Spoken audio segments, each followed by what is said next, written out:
Hello everyone and welcome back to another episode of The Creature Hunt Show. And today we are continuing on with Godzilla-thon.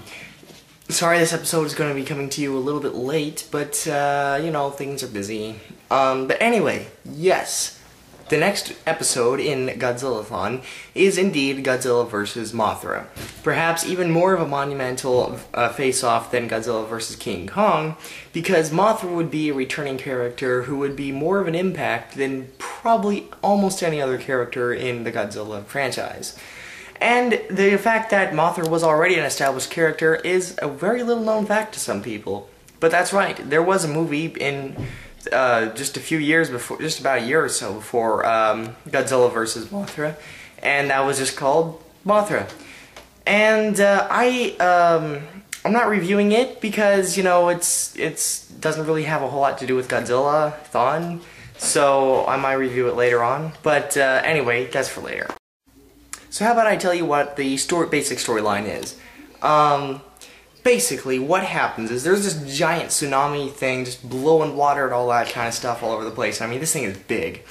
And it's so big that it washes a gigantic egg into the harbor of a little town in Japan, of course. And later the next day, a couple of reporters come to take a look at it and photograph it, where they meet a scientist that is also interested in studying this egg. Now we'd later see all these actors later on, but the one that's playing the scientist, I forget his name right now, he is actually the same guy that also played a scientist in the movie Mothra.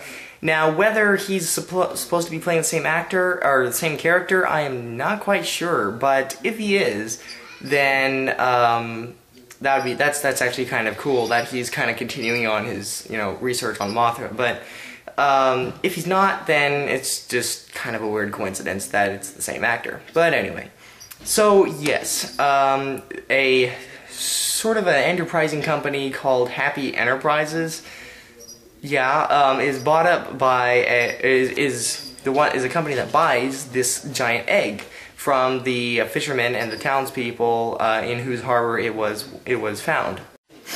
So it may seem strange that a company wants to buy a giant egg, but they later find out that they're just going to use it to get money. Evil money. Now, in all seriousness, the Kumiyama character guy and the guy above him, his boss, those two guys are probably two of the most despicable characters in all of Godzilla movie history. I'm not even kidding. And they're not even aliens. They're just regular money-grubbing Japanese jerks. I mean, it's funny. They're actually very, very hateable. It is amazing. And the thing about it is I can't believe it, but it's a thing that I think a lot of people look over, you know, because when you're thinking of the bad guys, the bad people of Godzilla history, you know, you think about, you know, the main guy from Planet X and the dude that turns into a gorilla from Mechagodzilla, you know, I mean, those guys, they seem bad, but they have nothing on these two jerks. They are just bad guys. I can't say anything else, but they're just bad. They're just bad. But yes, props to those guys for being some very sincere jerks. So, the scientist and the two reporters are then contacted by the two little fairies. This is the first time in the Godzilla movies that we ever see these little girls, and it would be the first of many times to come. And they tell them that Mothra is their god from Mothra Island, then they need this egg because it's their egg, and it doesn't belong to these, you know, enterprising people. So, they try to convince the company to give the egg back by showing them the little fairies themselves. And they try buying them up, and of course they won't let them have their giant egg back, which is kind of mean. So, they have to go back, and this is when we see Mothra. So for the first time we see Mothra as the butterfly, it's all, you know, the music's all like, and it's all like, and he's all like, bleh. He's all ugly and hairy and yuck. But, yes, this is the first time we see Mothra, and then he or she flies away. I don't know which. I think it's a he, but I don't know. But, yeah, so they were unable to help them get the egg back. So the next day, they're in trouble. So when we last left Godzilla, about 2 years before this movie, he was defeated, apparently, by King Kong in the ocean. Well, now, whether or not this is the same Godzilla that was defeated by King Kong is up for debate. Personally, I like to think of it as the same Godzilla. And thereby just saying that he didn't die, he just kind of went away and healed himself for a while. And the fact that we find him later underground is, you know, I mean, it could be the same Godzilla, it might not be, I don't know. I like to think it is. So I'm going to say it is. Godzilla, after being defeated by King Kong, I like to think of him as being in the ground, healing himself, and then he pops back up to do some more damage. And that's exactly what he does to that little tiny town that the egg washed up in.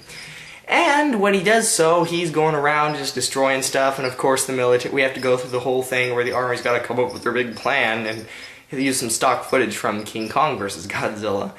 And, of course, it's completely futile, and just a retarded attempt at a sort of a fight back, but of course it's an epic fail. And when it's all said and done with, Godzilla just wants to destroy Japan once more. Unless we get something to fight him back with. So one of the people come up with an idea to get Mothra to fight Godzilla for them. But to do that, they'd have to give Mothra back and something in return, because Mothra doesn't do good things just for no reason. And so they have to go to Mothra Island and try to convince Mothra and its people to help fight the Japanese fight Godzilla. And they're like, screw that, you didn't help us, we're not gonna help you. And of course they're all like, okay, well we're all neighbors, we're all people, we all gotta be friends, you know, and love each other and help us out, and please, we're gonna get killed. And then Mothra gives in, cause he's got a tender heart. So Mothra comes to Japan and fights Godzilla just before Godzilla just completely obliterates the egg, which is still not hatched yet. But the fairies say that it's good weather, so the egg's probably going to hatch today.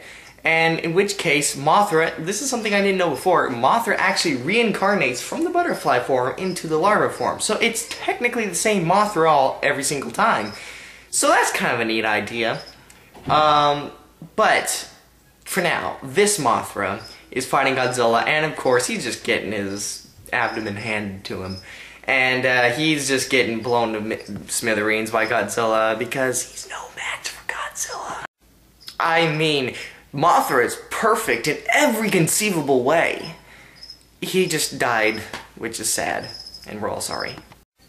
But anyway, that's right, Mothra dies. Oh no, what do we do? Godzilla's gonna destroy everything. But unless the egg hatches, which it just happens to be hatching right now, 2 little tiny Mothra larvas pop out and start fighting Godzilla themselves. When they pop out, they're all gooey and icky and larva-y, and they're all just gross and buggy-ish. But they do have a plan, and that's to work together against Godzilla. And that's exactly what they attempt to do in stringing him up in a scene that actually takes a lot longer than you'd think. They actually both of them working together. It's kind of neat to see them work together, you know, like they have the same kind of mind, thinking the same thing, because they all come from one butterfly, and you know, that's, I guess Mothra had been reincarnated ×2, so it's kind of like they can think the same thing and they can work together, which is kind of neat to see them do it. And so, you know, Godzilla's up there standing around, getting spun around like a little web, and, you know, when it's all said and done with, he's basically mummified in webs spit out of these little worms, and he falls into the ocean again. So yes, it seems like Godzilla has lost the battle once again, and Mothra, or the 2 Mothras, have been victorious. And that's basically where this movie leaves off. Now, about what do I think about it? Is it a good movie? Yes, actually I like this movie quite a bit. It's one of my more favorite Showa Godzilla movies. The acting is actually very good. I think the characters are pretty cool. After the more of a lighter, goofier tone of King Kong vs. Godzilla, it was kind of neat to get back down to a little bit more of a serious note with this Mothra vs. Godzilla, and I definitely thought that was pretty awesome. I liked how they did that. And as far as the special effects go, well, it's extensive use of miniatures now, and you know, it looks old and dated, but I still kind of think it looks neat. And as far as the storyline goes, it's a fairly good storyline, but it sounds kind of familiar, and that's because it is. Because it's basically the same storyline as King Kong versus Godzilla. You've got the Islanders, you've got the well, not the good monster, but you got the other monster that's supposed to fight Godzilla to help stop him from destroying everything. Just like in King Kong versus Godzilla, they get Mothra to do that. And just like in King Kong vs. Godzilla, he falls into the ocean, and the other monster is victorious and swims off to their island that they live at. And while it's kind of an overused storyline, it still works, and I think it actually works better for Godzilla vs. Mothra than it did with King Kong. Because, for reasons I said already, like, it's not quite as goofy and light as King Kong vs. Godzilla. So, I gotta say, I really actually do like this one. It's one of my more favorite 60s era Godzilla movie. And as far as the Godzilla suit goes, it's pretty cool. This Godzilla suit basically summarizes what I think of when I think of Godzilla suits that Godzilla designs that would later come to be known as the Showa era. And I think that this pretty much is just like the culmination of it. Now, some probably would say it's the one later years, and I kind of agree there too, partially, but I definitely think this is a very important sort of Godzilla look here, and it's classic. It's just a classic, I gotta say. And as far as the villain goes, or I guess not the villain, Godzilla's the villain, as far as the hero goes, Mothra, they did a very good job on it too, because it, not as great looking to me as the Godzilla suit. It does look pretty good, and they make it fly and everything, and it doesn't, you can sometimes see the shadow on the backdrop, but it doesn't look all that bad. It looks pretty good. And it would also set precedents for later Godzilla movies that we will be covering later on, that Mothra and Godzilla will not always agree, but sometimes they will. So, until next time, which, in a movie that we will see later, very soon, hopefully, very soon, Godzilla and Mothra just might be able to settle their differences against a common foe.